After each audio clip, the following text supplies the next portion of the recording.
আসসালামু আলাইকুম বন্ধুরা, আপনারা সবাই কেমন আছেন? আশা করি সবাই ভালো আছেন। আপনাদের জন্য সম্পূর্ণ একটি নতুন বিজ্ঞপ্তি নিয়ে এসেছি।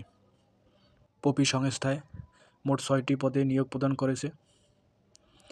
কী পদ এবং কোন বিষয়ে কোন অভিজ্ঞতার প্রয়োজন, বয়স এবং শিক্ষাগত যোগ্যতা কতটুকু লাগে, এখানে কোন পদে কোন অভিজ্ঞতার প্রয়োজন এবং কোন পদে অভিজ্ঞতার প্রয়োজন নেই, এবং বেতন কত টাকা, আবেদন শুরু কবে থেকে এবং শেষ কবে পর্যন্ত তা বিস্তারিত দেখানো হবে, এবং প্রার্থীকে কত টাকা কোন পদে জামানত রাখতে হবে বিস্তারিত দেখতে থাকুন।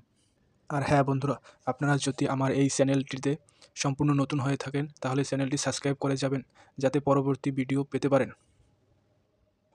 প্রথম পদের নাম কর্মসূচি শাখা ব্যবস্থাপক, ঋণ কার্যক্রম। বয়স সর্বোচ্চ 48 বছর। শিক্ষাগত যোগ্যতা স্নাতক অথবা স্নাতকোত্তর। অভিজ্ঞতার ক্ষুদ্র অর্থায়ন কার্যক্রম সংশ্লিষ্ট পদে 2 বছরের অভিজ্ঞতা সম্পন্ন হতে হবে এবং ক্ষুদ্র অর্থায়ন কার্যক্রম ন্যূনতম 10 বছরের কাজের অভিজ্ঞতা সহ কমপক্ষে 16টি শাখা পরিচালনার অভিজ্ঞতা থাকতে হবে। বেতন শিক্ষানিবেশকালে সর্বমূল্য 65,000 মোবাইল ভাতা সহ এবং স্থায়ীকরণের পর 71,528 টাকা মোবাইল ভাতা সহ। 2 পদের নাম সহকারী কর্মসূচি শাখা ব্যবস্থাপক, ঋণ কার্যক্রম। সর্বোচ্চ 45 বছর বয়স। তারপর শিক্ষাগত যোগ্যতা স্নাতক অথবা স্নাতকোত্তর।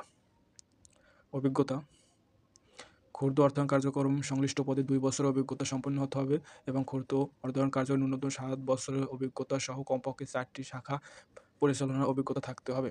বেতন শিক্ষানিবেশকালে 51,592 টাকা এবং স্থায়ীকরণের পর 56,398 টাকা।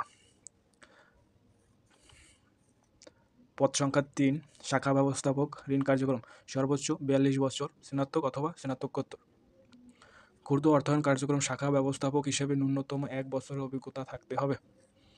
বেতন শিক্ষানিবেশকালে সর্বমূল্য 43,180 টাকা এবং স্থায়ীকরণের পর 49,970 টাকা।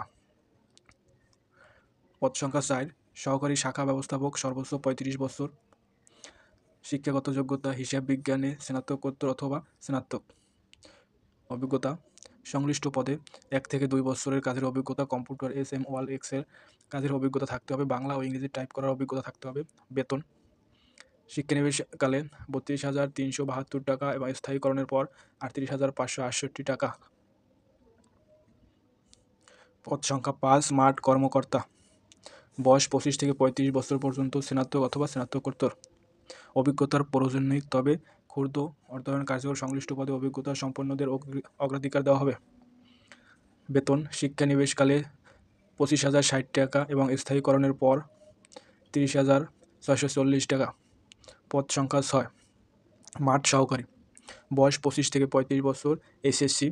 অভিজ্ঞতার প্রয়োজন নেই, তবে ক্ষুদ্র অর্থায়ন কার্যক্রম সংশ্লিষ্ট পদে অভিজ্ঞতা সম্পন্নদের অগ্রাধিকার দেওয়া হবে। শিক্ষানিবেশকালে সর্বমূল্য বেতন 18,176 টাকা এবং স্থায়ীকরণের পর 23,294 টাকা। নিয়োগের জন্য মনোনীত হলে প্রার্থীর জামানত বাবদ পদ অনুযায়ী শাখা ব্যবস্থাপককে জামানত 25,000 টাকা, সহকারী শাখা ব্যবস্থাপক 25,000 টাকা, মাঠ কর্মকর্তা 20,000 টাকা, মাঠ সহকারী পদের জন্য 18,000 টাকা প্রদান করতে হবে, যা সুদ সহ ফেরতযোগ্য। মাঠ কর্মকর্তা এবং মাঠ সহকারী পদে নির্বাচিত প্রার্থীর 5 দিনের মৌলিক প্রশিক্ষণ প্রদান করা হবে। মৌলিক প্রশিক্ষণ ফি বাবদ অতিরিক্ত 4,000 টাকা প্রশিক্ষণ কেন্দ্রে প্রদান করতে হবে। আর হ্যাঁ বন্ধুরা, অনুকূলে সোনালী ব্যাংকের যে কোনো শাখার মাধ্যমে 200 টাকা অনলাইনে জমা করা রসিদ আবেদনপত্রের সাথে সংযুক্ত করতে হবে। আবেদন করতে কী প্রয়োজন? 1 ও 2 নং পদের জন্য 2 কপি সদ্য তোলা রঙিন ছবি, এলাকার 2 জন গণ্যমান্য ব্যক্তির নাম, ঠিকানা, মোবাইল নম্বর এবং আবেদনকারী আবেদনপত্র সহ আগামী 28/2/25 তারিখ বরাবর মানব সম্পদ ও প্রশাসন বিভাগ, PS, ফরেস্ট প্রোগ্রাম এমপ্লয়মেন্ট, পপি 5/11 ব্লক, লালমাটিয়া, ঢাকা 1260 ঠিকানায় ডাকযোগ কুরিয়ার প্রেরণ করতে হবে। নিয়োগের বিস্তারিত ডিসক্রিপশন বক্সে দেওয়া আছে, সেখান থেকে চাইলে আপনারা দেখে নিতে পারবেন। ভিডিওটি ভালো লাগলে অবশ্যই লাইক, কমেন্ট, সাবস্ক্রাইব করে যাবেন। ধন্যবাদ।